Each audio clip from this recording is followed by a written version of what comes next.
Well, I'm looking forward to doing part two. So this is cool. Part two. So, you've been busy.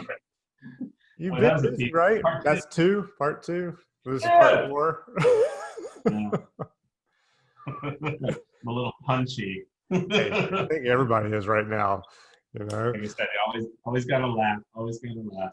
yeah, I lost it on Facebook yesterday. I'd seen enough. I was just, I can't take it. I don't even want to be on here anymore. You people do some research before you Yeah. start believing everything you hear on either side. I mean, whatever. Just, but anyway, Yeah. tell me about shooting. You've So kind of been teasing me the last couple of times we talked, and I want to know about. I know. So I know.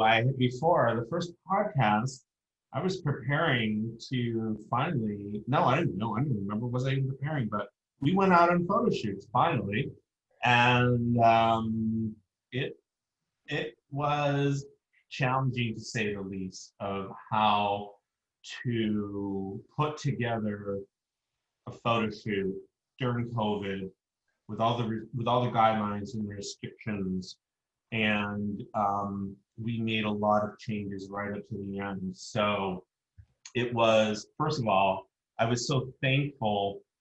I think after sitting home for 5 months, and you know what it's like to be creative, just to get out to be with my peeps and to be able to be creating imagery again was wonderful. But at the same time, it was the weirdest thing because you haven't seen people in like 6 months, and you'd see them at the shoot and be like, "Hi." Yeah. It was like it was just weird because like you want to hug and you want to embrace and everything going on, and yet you're like, stay away from me, you're icky. Right. But it was we did the first shoot up in Bar Harbor. So the reason being that Maine was one of the few, well, first of all, since we're based in Maine, typically we have done our spring shoots in Maine because we shoot in September. So That's we've pretty. been doing that over the years. And last year, for a change up, we went to Martha's Vineyard, which was a great change up. And also that was a shoot. We couldn't even do that shoot this year because of COVID, because that shoot itself last year required trains, planes, ferries. Yeah. So lots of permitting on that. So that wasn't even an option. So what was interesting about this year is as COVID restrictions changed daily, as our internal pandemic team watched over, and we put together really beautiful comprehensive plans about how we're going to protect the teams and protect ourselves and put people first. That's one thing I definitely pride our teams and our company in, about putting people first and people's safety. So we put a lot of thought of how we're going to execute so that people at all times felt very comfortable, because I personally have heard, talking with an industry, not everybody's following the protocols. Oh yeah. Some people are good, some people aren't. We follow them, and as hard as it is, it's just necessary in today's world to put people first and people's safety. And we still were able to create beautiful images and work around them. Now, what was interesting for us is that Maine was allowing 5 states in without, I believe it was, you didn't have to, you were exempt from having to get tested. Okay. So it was. You didn't have to quarantine either? No. That's good. It kept flip-flopping, and then it was like, okay, you don't have to quarantine. And the one state that was not quarantined was New York. And so it was like, oh my God, this is a gold mine, pull all the talent from New York and make sure, but if a model had come in from somewhere else, it had to get tested and all that. I literally had, and just to pull from one state, which was like, okay, this is great. I had charts of, okay, well, these are models that, and this is specifically model, all the freelance crew wasn't as hard. But all the models had to be in New York or had to get tested prior to coming to New York. They had to be able to drive a car. And so I had all these different charts of like, okay, these models can come, but they don't have a car driver's license. This model, so Yeah, it I was was wondering how many New York models it took out with not that whole having to drive a car. it was I think I put out a net of about 70 models, knowing that I'd probably get down to 30 that I could work with. And from that, got down to the 17 to create the cast, which is so the math, I don't know how I did it, but it worked. And then it was just this jigsaw puzzle. So anybody who came on that shoot, they could fly if they felt comfortable, but they could also drive up to New York, and that was about an 8-hour drive up to Bar Harbor. But we did it, and we were able to successfully get everybody up to Bar Harbor, COVID safe, and we had a total of, I think, 8 models come up there and the whole crew. And we also hired a model, we call it the model family, two models that work in the industry and the kids, so that self-contained family That's nice. could come up to there, and then they could actually, as we call it, they could be touching, but all the other days the models had to be the 6 feet away because because they weren't quarantined together prior, that you had to create. So we'd have our days of, okay, models, you can't touch there. The final day was like, yeah, you can touch because you're a family. And so then it created, when we're on set, well, how do we show people together in the outdoors 6 feet apart and still tell a story? And it's amazing what you can do with, angles and I was wondering if you kind of stacked them behind each other, kind of a thing, or. So like it was like, okay, you're walking through the woods. People aren't walking on top of each other, so we can stagger them and still give that sense of 2 people. So everything in general, it was just so interesting because, the hair and makeup had to be done in a separate room. I wasn't really able to be there in the morning to, sit and talk with everybody in the morning, because you kind of, you can have breakfast, but you're also like, you're all sitting like so far apart. It was, I think once we got through that, the beauty is that we build teams where I think I worked with people I've worked with in the past. And so we all came in knowing each other. And I think we already had a special bond that's what made it easier, that we all worked with each other and could navigate through this craziness with more ease than if it was a bunch of strangers in a room together for the first time. Oh yeah. So yeah. And so how did you do like watching the shots and doing the editing, and did you do any kind of editing on set kind of a deal, and watching what's coming in so you could say, yeah, we got it? Or so there's 2 things to that. I worked with a photographer who I trust 100%.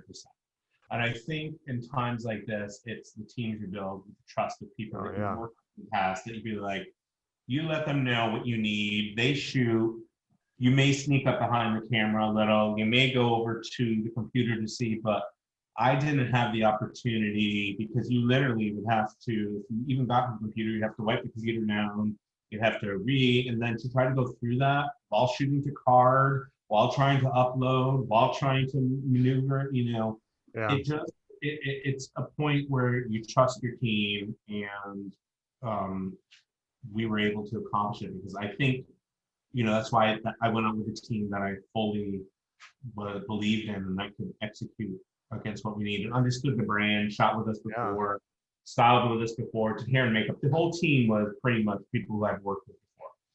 Yeah, that's good. Yeah, I was wondering if maybe they'd set up like an external monitor off to the side, like up on a stand for you guys to watch that laptop. We didn't, because even sometimes when I've been on set where you try to use the iPad, it doesn't come in quick enough. And it worked in studio, because this was out on location. So I was like, it's hard to have a monitor set up in the middle of the woods. And or on the outer cliff of Acadia National Park. Like, you're literally on the cliff, and you're like, we got this. Yeah. And so in the studio it was much easier to control, where I could have a monitor and you were tethered. I also was like, I'm not a big fan of tethering, Yeah. specifically on location. I just think that it's one more wire connected to making you feeling like you're being watched. It's like, we still got you. It does. It feels constraining. Yeah. In Yeah. studio, not so much. It doesn't bother me if I'm in studio, really. I don't really think about it. But Yeah. on location, when you're tethered, it's like that wire constantly is a reminder that I can only go so far. I can only, and there's somebody You're watching worried. every single thing. Yeah. You're like, am I going to trip on the wire? And like, the last thing you need to do is worrying about tripping on the wire with trying to catch an authentic shot out in the middle of the woods. So again, it's, this goes back to the whole pluses and minuses of working digital. I think there's benefits to digital, but then there's times when you're just like, let's go back to, regular film where you didn't have the ability to check every second. Yeah. I think,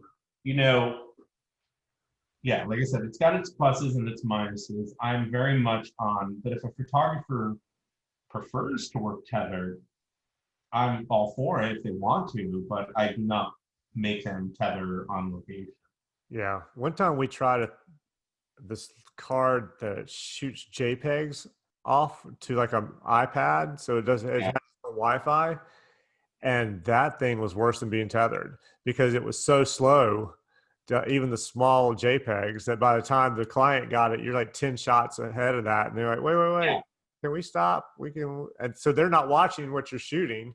So if they want to change something, instead of if they had actually watched it, they could have said, well, let's change that right now. But they're watching this iPad and they don't see whatever they want to change till 10 shots into it. So that was more annoying than being tethered.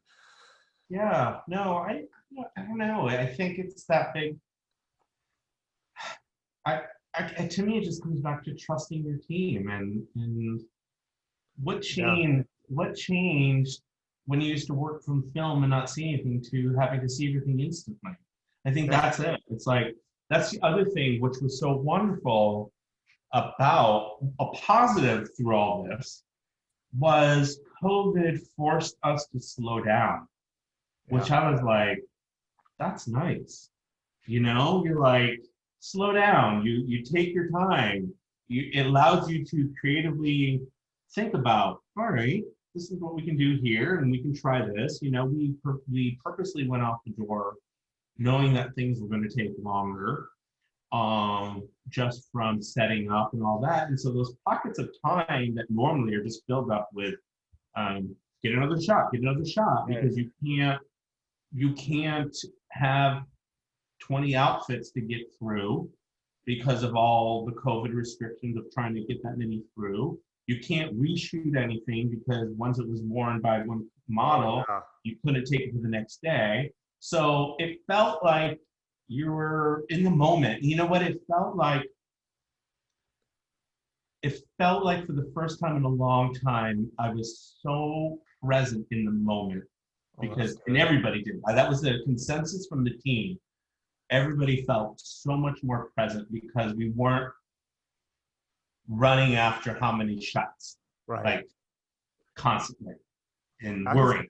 Yeah, you're worrying like, all right, God, I got to get in 5 more shots before the sun goes down, and we got to nail this. Let's go. We timed it great, and we came home with about 40 different scenarios, and with variations, because at the same time, when you're going out on the shoots and you say, okay, I'm going to shoot this cover, it's not wise to just shoot one cover option. I've learned from the past that you need at least you need at least 2, possibly 3, for so many reasons. Because that day that you may have wanted to do that cover, there could have been worse weather. And then if you didn't have it set up for another day, then what do you do? So you kind of have to build in a little bit of safety as well of approaching it. These are the big branding images, and what are we going to do? And let's put our best foot forward and really give it the love. It's that creative love, I think, gets lost in this day and age of people moving so fast. That creative process. Oh, I agree. Yeah, things have definitely changed when it comes Uh, to, I mean, yeah, like I said, I've always said, it's with the film, things were a little bit slower. You had that one shot from the Polaroid that here's what we're getting. What do you think? Like, that looks good. Let's go ahead and shoot it. And then you take the film and it's 2 days, a day, whatever it is, before, you can get them over to the client, 3 days. And now it's sometimes like, hey, give me a hard drive before I leave. yeah. Yeah, which is crazy. That's where I like my digital text. Like, okay, you got to tweak these before they ever hit that hard drive, because I don't need this flat raw file showing up someplace because an art director, like has happened in the past, just converted them to JPEGs and was like, "Here you go." And I'm like, you can't. Yeah, no. At least I would have some photographers who would try to, they literally be like, dude, that's my bill on the same. It's like, I'm okay. No, I get you. I'm okay. I know. And a lot of times I'd be like, no, don't delete the frames. Trust me. I'm not going to put a blurry image. I'm not going to represent you in a bad way. But there have been one too many times where that frame that may have gotten deleted, I actually needed to build out an image for whatever reason because I Right? was Yeah. doing a bigger shot. And so I look at film that way is like what I come back with is still like an unedited book. It's like it's the baby, and we still need to like take care of it and get it to the next level. And it's hard because it's like sometimes like images get come back and was like, oh no, don't show those yet. It's like you're showing unfinished work, and Yeah. people are really quick to judge it. I mean, and it's so yeah, and I think that's what digital does though too. It's just like everything's expected so quickly that just like anything, if you write something, don't you go back and reread it and Yeah. edit it? Why is photography have to be so instant? Like until the final product is ready for presentation. Okay, I need you to go on tour and start, having all these companies and creative directors and art directors and clients come in and you talk to them and tell them that whole I, speech right there. I'll tell you how that works. Well, I would like it if you did it. Well, I mean, I guess at the end of the day, it's like it's going to be interesting what COVID is going to do to our industry Yeah, yeah. in general, and what people how we did less with more with less. Will that continue on? Was that just a band-aid to get through? What learnings can we take from COVID and apply to that are good? Which ones didn't work? It's I don't know. I don't know where we're gonna land with that. To doing it this way, increase your budget. Um, if it increased, COVID increased more from a safety protocol. We had a Okay. health person on set with us overseeing. I don't know if you've had one of those, so they Not take yet. No. checks and all that. Well, before Um, I had somebody kind of that was their job, but they also had another job. They were like the producer or the PA or whatever. And yeah, no, we actually had a health. I think if you were to look at it as metrics, your cost per shot is more because you're yielding less right. outfits per day. Yeah, I can see that. But then you're like, okay, well then that's quantity over quality. So then how, really, Well, some companies they don't care. They are into the quantity over quality. I think we want good quality. Yeah. Um, and I mean, I think any place, yeah, it's just like, how do you balance that? Do you Into guys have there. cost consultants? What? Do you have a cost consultant? What is that? Oh, I I guess don't, not. obviously. I'm gonna say no. My understanding is they're the person who look at the budget and go, yeah, can you, this is too much. You need to cut that price or you need to cut this out completely because there's no reason to be paying for this. Basically, it's almost like you have an accountant that looks over what you're about to spend on the shoot and then tries to cut out as much as absolutely possible to annoy everybody as much as they can. No, we don't Okay. have. That's probably good. Well, we did run on a a smaller team where we only had one photo assistant. Yeah. We didn't have a hair and makeup assistant, and we didn't have a stylist assistant, but it was all doable. It was doable because you didn't have as many models, and you didn't, if you had a guy and a girl, you didn't have two girls on a day, which creates more hair. There's all these things when you start to look at how can this model work efficiently with, Right. and then throw all the, also everybody had to drive to location. So it was a caravan of 14 cars in the morning versus Wow. 2 cars in an RV. So, all these things of, okay, what location are we going? Can it support 15 cars in an RV? And, so it'll be nice to go back to the day when we all can be in an RV and, have more of a community feel. Yeah. You can sit next to each other at lunch and actually speak Yeah. and not yell. Yeah. So that was the one that's the hard one to get over, the closeness of a team and the closeness of creative people, I think. Oh yeah, absolutely. Those intense relationships we have Yes. Yeah. create beautiful work, as I say. Our crazy, crazy minds. But that's what makes it fun. Yeah. Aren't all creative people just a little crazy? Yeah, you gotta be at least a little bit, yeah. Or else it just doesn't work. Or else you're an accountant. Or as I say, it's like I call it. How did I compare it? I was like, when I was in the studio, I'd be like, "Oh yeah, you guys know that when I go back to the hotel, it's like I take off the eyelashes, I take it all off, and then I'm a whole different person because I just put on a 10-hour show to get everybody's energy." Right. I mean, I'm physically and mentally exhausted from the show I just performed. Oh yeah. I tell my daughters that all the time. I was like, the person I am, like if I go to a party and I only know one or two people at that party, is a completely different person than if you see me on a photo shoot on set. Yeah. I'm totally the opposite of that. When I show up on set, I am like, hey guys, let's do this. Yeah. Yeah. And then when I'm like at home, or if I'm, like you said, I go back to the hotel, I'm just like, all right, I'm done. Don't talk. Yeah. I have to just hang out. Like I was on set one day and I said, I don't like to talk a lot. And one of the makeup artists or stylists looked at me and was like, what? You don't like to talk a lot? I'm like, believe it or not, I really don't. Like when I'm here and I have people to talk to like this, it's cool. But when I'm off set, I'm not a big talker. Yeah, I found that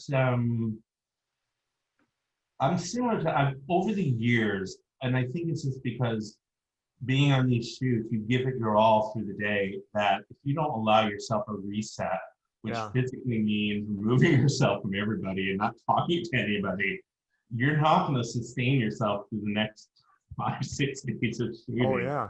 So it's like my go-to is I come back and be like, I go work some meatballs and stress eat. But yeah. So it's interesting. And I just think also, what was I going to say? Yeah, it's interesting times. And then after the location shoot, and then I drove everywhere, came back, and then we went down to New York City and we did the second portion, which was a new studio shoot we did down at the studios.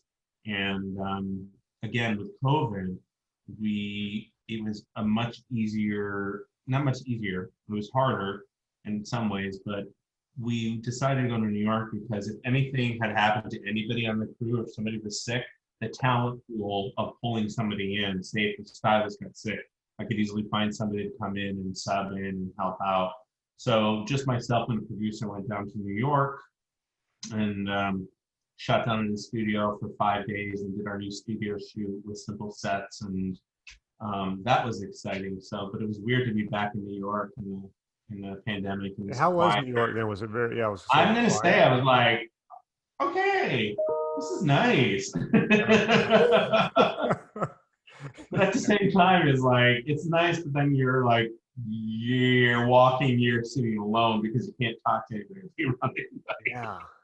Yeah, I can see that because it's nice here that there aren't as many people working, that more people working from home. Because normally around 4 o'clock, you can't get out of my neighborhood. and now you can just drive right out. What part do you live in again? I'm in Charlotte, and I'm in the like South Charlotte area. Okay. Yeah, I've only flown through Charlotte. yeah. I like Charlotte Airport. Yeah, but the thing is, for some reason, anytime I flew through Charlotte, I don't know if I told you this last time, but anytime I go to Charlotte, I'm at one end and I have to go to the very far Oh, end. dude. And it's always like you've got a half an hour. And I remember one time somebody's doing a flight for us, and they're like, "Oh no, they'll make it." I was like, "Have you been to that Charlotte airport? Have you Okay. ever had to book? That is a big airport." Yeah, if you're on one end and gotta go to the other, yeah, it can be a little rough. But then again, I was in Dallas 2 weeks ago. I think I was flying to LA, so I flew into Dallas. My flight was delayed coming out of Charlotte I had a 50-minute layover. My flight was delayed over half an hour, maybe 40 minutes. So when the wheels touched ground, I had 20 minutes, I think, maybe to get to my flight. And so by the time we got off the plane, I had about 10 minutes to Yeah. get to the flight. And then we landed in D and I had to go to C. So I had to get off of, or B. I had to go to like whatever it was. Yeah, I think I was in D and I had to go to C. So I had to run, get like 3, 4, about 8 gates, run up the stairs, get on the tram, and then the tram went like to the next section of D. Then it went to E, the next section of E, and then it finally went to C. And then I had to wait to the second section of C to get off. The best part of it, well, I guess, was it stopped right above my gate. So I got off, ran down the stairs, and I was about 6, 7 minutes late, but they still had the door open and Wow. let me on. I've had one too many running through the airports right to the gate. Yeah, it's That's the one thing. It's like, oh wait, this is nice driving my car to the location and to yeah. I kind of stop at a Starbucks on the way and go through a drive. It's like there's little bits and pieces, but then I'm like, yeah. And so what we're dealing now is now that we got through the spring, Yeah. hello summer shoot and Maine. Well, because it's summer and we shoot in December, we're trying a remote shoot in California where AD is not going to go out. And we're going to try to send outfits and work with the photographer we worked with before. My girl who reports into me, she's going to be handling that and doing all that. And now if we go down to New York, she actually has to quarantine for 3 days, and get a rapid test before she can even go into the studio. So that just changed last week. So that's added complexity. Yeah. And then Maine just yesterday, I think it was. Now we have to wear masks in public at all times.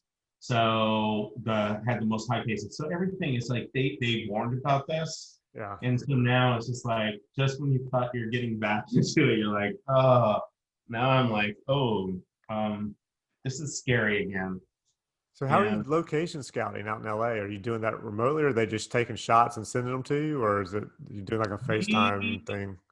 We actually have been to Santa Barbara before, Okay. and actually right after this at 11, I have to meet with Tara to talk about locations. We've got some new ones in, so we've got a location scout there. I think what they're going to do, the best way is they're going to pre-scout it, look at Sunseeker, look at all the light. It's so interesting because people view locations in such like a location scout doesn't necessarily know all the ins and outs of what a client's particularly looking for. Yeah. And right down to they're not going to know that's where the sun goes down and that's where the best light is. And Yeah, I love that Sunseeker app. I mean, let's just be honest, lighting is 100% Oh yeah. so important. And we backlight everything because it creates a really beautiful fill. I'm not a big front light person, just personally. Right. I mean, I've seen it, or the harsh shadows. And I get it. I feel like sometimes, like, if you're doing some editorial work or you're really pushing it, that's great. But when you're trying to shoot across so many catalogs and so many platforms, your photography across all the different photography we shoot needs to be consistent because we start living together.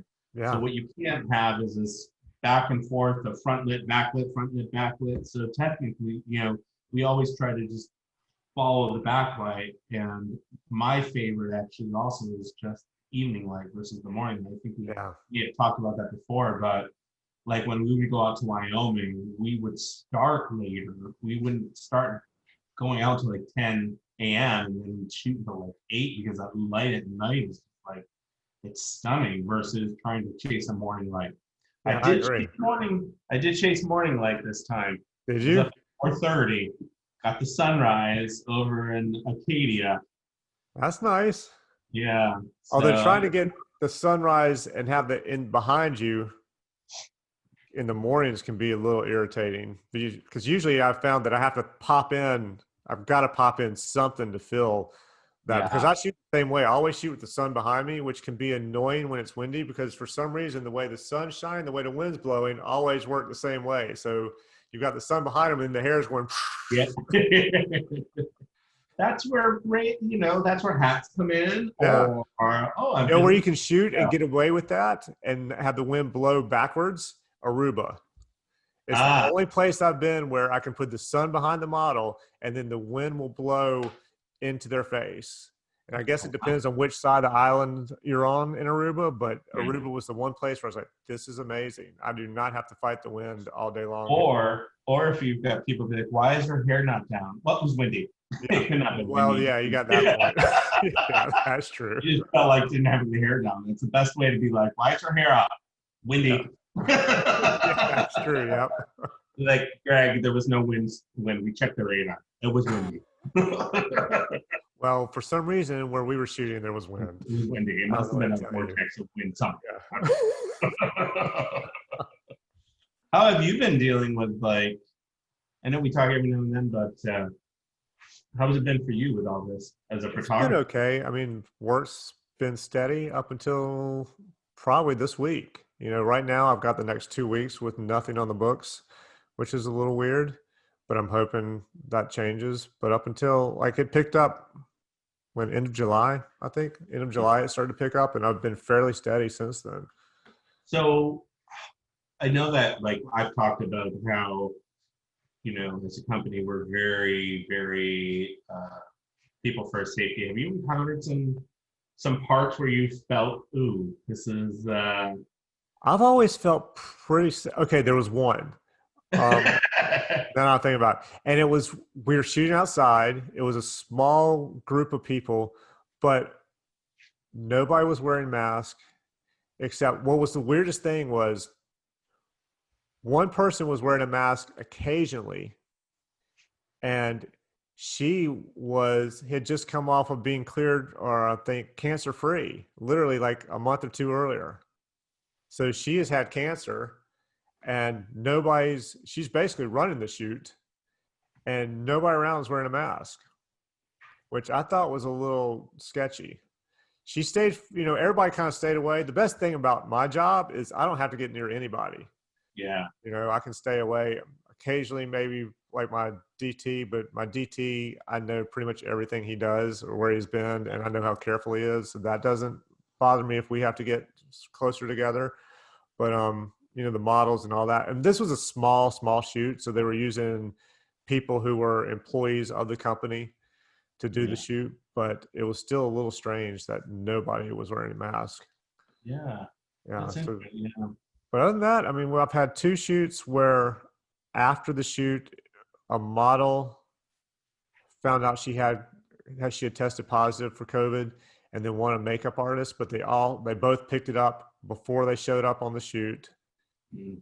So they didn't get it from my shoot, and then nobody on my set got it on either time. Wow. So evidently we were doing the right thing to keep everybody safe because nobody got it. Yeah. I got back in 48 hours. I got a test because my mom was visiting. So I was like, either you're gonna have to turn the car around or Did you get the rapid test or the full on?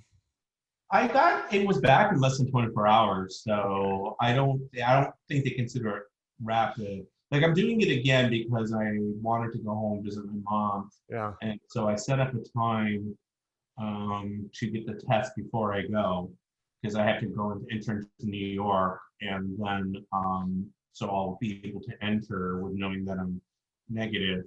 And Yeah. then since I'll be at my mom's, it'll allow me to quarantine 3 or 4 days, enough time then to come back and then get another test. So Okay. um, it's been pretty easy, on that respect. Like I called up and yeah, we'll have an appointment for you. I was like, okay, great. That's good. Is it the one So where they go up into your brain? it just tickled. I've only had one. I had the rapid test, and it was for that Kamala Harris shoot I had to do, and it was rapid, and they literally just went like this far up into my nose, and then before I got home, it was a 15-minute drive, 20-minute drive. Before I got home, they were calling me on the phone, telling me that I was negative, that I'm all good. So that's where we Yeah, need to get because this winter is going to be crazy. It's going to be crazy. yeah, it looks like it for I sure. mean, Maine was, like I said, Maine was doing so well. We were only 20 cases. We're up to 185. We are our record high for the first time since the whole entire pandemic. Really? So that's why we're on much more of a lockdown now. So we'll see. People just start getting really, complacent and be like, hey, we're okay, or I Yeah. don't believe it. And I I'm think it's just been like, going on so long, at least it seems like it, that, and then everything opened up, and everything's been opened up for so long. People have just gotten to the point where they just kind of forget about it, and you're like, oh, whatever, and you go on your life, and yeah, I don't know. And it's hard. It's hard. I have to think about what it's going to be like being creative and it being dark at 4 o'clock yeah. and being alone. And I did put my Christmas trees up. So Yes, I anybody saw out that on there, Instagram. That was good. do it. If you're unhappy, if you're feeling down, if you're feeling, what can I do? Put the damn trees up.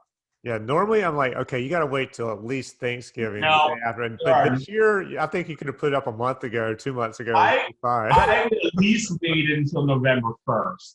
Yeah. I was tempted. I had the stuff out October 31st, and I was like, Greg, don't do You it. got to at least wait till Halloween's over. Yeah. And I was just like, but I think that's what it's gonna be for, especially for extroverted creative people, introverted people. I was talking to my brother and I was telling him, he's like, oh God, it's like this is like having to work from home, being an introvert. I was like, okay, that's good for you. Yeah. So it's like, what do we do to find places of joy for yourself? What's gonna make you happy? I don't know, do it. I think you So I have was like, to. putting a Yeah. tree make you happy? If you're considered the crazy man with the Christmas tree up, no, you're just jealous because you didn't think to do it, and now you're going to do it, and now Exactly. you're going to be happy. So you're welcome. Yeah, Tammy was talking to me the other day. She was like, "What Christmas tree are we putting up in your office this year?" Because she has one, two, three, 4 or 5 Christmas trees she puts up every year. It started off with one, then my stepbrother got us one for free, and so it went to 2, and then all of a sudden, when we moved into this house, it turned into like 4 or 5. Yeah. So she said, "Which one are we putting up in your office this year?" Last year, she put a white one and put all pink decorations on it. And my stepbrother, my brother came over and just gave me a hard time about the whole thing. And I said, "I don't care. Put up whatever you want." And I said, "But I am doing my podcast, and I've got an angle now where it goes right into that corner where you want to put the tree, because she'll take out this picture Yeah. and put the tree there."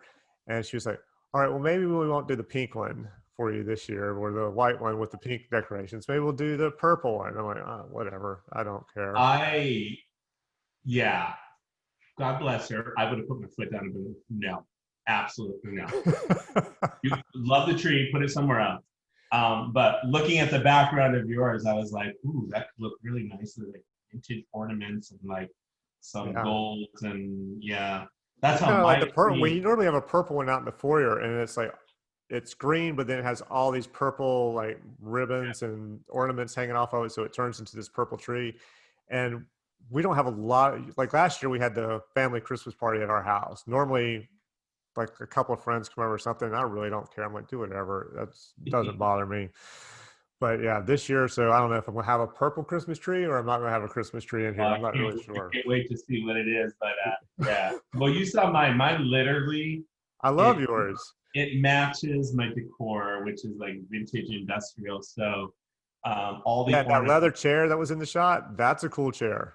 Restoration Hardware. All So right. yeah. Yeah, I love Well, that that company. whole corner, you can't see it, but the corner, my mom, we were somewhere and we were at an antique store in Maine, and I fell in love with this vintage football photo. I think it's Harvard. I'm looking at it right now, and uh, it's little gold tone to it with like Yeah. eight sort of but vintage. It's not like an ornate frame, but it's enough to be like it's got little dots around it. It's gorgeous, and she surprised me because after she left one year, she went and bought it for me, Oh, that and was nice. she gave it to me, and that's what sort of set up my design aesthetic. So I've got that there, and then I've got the steel leather chairs, and then the ornaments are all based on the color palette. Where I'm sitting is like a distressed wood. It was very much. I have this thing for like even though I hate sports, which is so funny, but I love vintage sport looking images. Okay. Yeah, that's Um, interesting. Sort of like what Ralph did with the rugby days. Oh Those yeah, sort yeah, of yeah. gorgeous. And so I like to mix my aesthetic of like that vintage, um, that, and then I've got what else? I've got like dogs is my new thing now too, where because I have a dog, it's like, oh, I'm gonna be one of those. Okay, Yeah. dogs and everything. But I actually got a friend surprised me with a vintage 1970s paint by number dog golden retriever Oh, really? photo that then I had it framed through FrameBridge. I don't know if you've ever used FrameBridge, but they were No, great. Frame Frame. bridge? Yeah, it's this online place where you can get really your stuff framed at a good deal, and it's really nicely done. It's Oh, there's a podcast on it and how I built this. okay. It's really interesting listening to, but it's like I've got so many photos that I want framed, and those are expensive. Yeah. But you can get it down to like $100, and it's amazing. So I definitely check them out just because if you have a lot of stuff to get done versus going to art supply. I Yeah. mean, I would send like something really precious. I would take it to something, I wouldn't mail it out because you have to mail your stuff out and Okay. like Yeah. that. But so on the trees, there's that tree, but then I have another tree. So your wife would appreciate this. Yes. The other tree is my mom's been collecting me dog ornaments for 10 Oh. plus years. And it's because I always wanted a dog, but I only had a cat because I couldn't have a dog because I traveled so much. And so she collected dog ornaments for me. My sister has cat ornaments, and my brother has moose. Moose? And yeah, Okay. that was his nickname too, growing up, Moose. So finally, I last year, this is how she's like. So you don't like my ornaments? You don't like what I got you? Blah blah blah. I was like, it doesn't match my aesthetic in my living room. Right. So, Yeah. or in my kitchen. She's like, so finally last year, I was like, I bought another tree and I put together in the sitting room the dog tree, and it looks amazing. And so now I have two trees every Well, year, that's good. And you make mom happy. and mom's happy. And yeah, I think it's those things too where you're like, okay, Greg, I know your aesthetic. This is something that when you look at will remind you of your mom and your family and all that stuff. So Well, that's good. yeah, so but it fits better over there. I'm happy. I Right. found a good compromise. It just required two trees. That's all I Hey, think. you know what? Like I said, we got 4 or 5 here, so that's Yeah, exactly. It's a good. win-win for everybody. Yeah. My dad collected or started collecting for me clowns. I have no idea why. Oh, Yeah, it's just like all these clowns from like this big to this big, ceramic, stuffed, whatever. He just like little puppets. I don't have a clue why. Not, and I have like 20 or 20, 25 of them or something at this point. I think he's finally stopped, but he was just clowns. maybe that's what you should have a clown tree back. Yeah, that won't fly. That reminds me, I was on a shoot and I was talking to somebody, and his friend worked on. There is Chuckles the Clown. Is it Chuck? What is it? There is a clown documentary, and I can't remember the name of it. but um, it's about a guy who dresses up a clown, and you can hire him to scare the hell out of your kids. Oh, and I wish I could remember the name of it, but you'll have to Google it because it was Oh like my God. That would be the the, great. the cover of the movie poster is scary enough, and I was like, oh my God. Yeah, so you might want to look that one up All and right, just. I'm gonna check that one out for sure. That would be amazing. I wish I could remember his name. Smiley. I'll figure it out for you. Let's see. Clown movies. So you hire him, he comes and just scares your kids Yeah, or it's or like, whoever. Wrinkles the Clown. Rickles the clown. Okay. Wrinkles the Clown. Google that. It follows a man who lives in Florida. For a fee of a few $100s, he will attend birthdays, scare misbehaving kids, and prank people. And when you Okay. see that, when you see the clown mask, you're like, And in Florida, I he know. could possibly get shot too. Well, in Florida, I was like, isn't that just normal? Yeah. Now, there was some dude or some people around in somewhere around Charlotte, within a few miles, maybe it was South Carolina, just showing up in the woods as clowns, and like with like sometimes with like a machete or something, just to scare people just randomly. And there was one where they showed some grandma on her porch, and they were like, "Are you scared of the clown?" She goes, "No, I got this." And she reached over and pulled up her pistol and just put it back down. Yeah, at that point, if you want to be a clown hiding in the woods trying to scare people, you're on your Especially out in the country. own. Yeah. That's yeah, you're not too Yeah. smart. All Oh, right, okay. I know you got to go, but do we have to, do you have any set enough time to tell me about this new project at LL Bean with the designer, the artist? Which one? Is it right? Wait, Todd God, yeah, Snyder? no, who? Todd, what's Todd Snyder. Todd Snyder? Thank you, God. I was blanking on his name. As soon as I started to ask you about it, his name just disappeared from my head. I knew I should Um, have written it down earlier. oh my gosh. Oh my God. I totally even forgot about that. Yeah. I mean, not that I forgot, it's just been, so Todd Snyder, who's this huge American designer, I think he used to work at J. Crew and opened his own business. Um, Actually owned Tailgate Clothing, which now American Eagle bought. And Todd Snyder falls under the American Eagle brand, but he's like top men's fashion wear designer. But it's the first time Ella Bean's done a collaboration with a designer, and it was just a beautiful fit. Owen at Ella Bean really put it all together, and he's the designs on the clothes. So we were asked to collaborate with them and shoot all the off figure. And it just launched Friday, and it was a huge success. So it Great. was, yeah, we shot. It was really great on how to take a more contemporary designer and collaborate with him, and then have it shot so that the way we shot the product, it could live on both his site and our site. And on our site specifically, not overshadow our regular core product, but work harmoniously with it. So at the end of the day, we went with a raw plywood and shot everything on raw plywood because it still brought that sense of outdoors. And when on our website, if you were to search for like sweaters, and a Todd Snyder sweater came up with a core sweater, it still worked fine against a white background.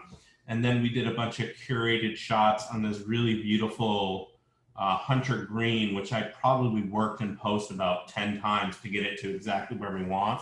But I had such an incredible team help style it out and photograph it. And I kind of oversaw the final vision of how it all came together, and worked with some retail people to bring it to life in the retail. And having the elements. At the end of the day, we worked with like the hunter green, raw plywood, camo, and an orange, where that thread of orange, the color orange, also was a story that's told in the clothing. So it was a well thought out, and I thought beautifully executed end product. The product was gorgeous. The photography, Todd's team did a stunning location photography. And so when it launched, it was just it was like our baby for 4 months, and it was so nice on Friday to watch it all come. And then the stuff has been selling out, which has been great. And Yeah, it so looks really nice. yeah, so it was a passion project that was so nice to finally see it released out to the public and really well received. So Well, yeah, good it was job all the good. way around because the images were great, the design, the clothes looked great. I mean, the whole thing looked really well done from everything Yeah, I saw. yeah, and it was great. So it's like now we can breathe. So yeah, I don't know how much there's still stuff left, but it's slowly selling out. So hopefully, That's good. people still want some. They should check it out. And Todd has it on his site, and we sell it on our site. So yeah, Cool. All right. Well, Greg, awesome. thank you for doing part two. I All right, appreciate it. Everybody watching, listening, like it, thumbs up, comment, subscribe, all that stuff. And we will maybe talk to you guys soon. maybe there'll be a part 3 one Right. day. Exactly.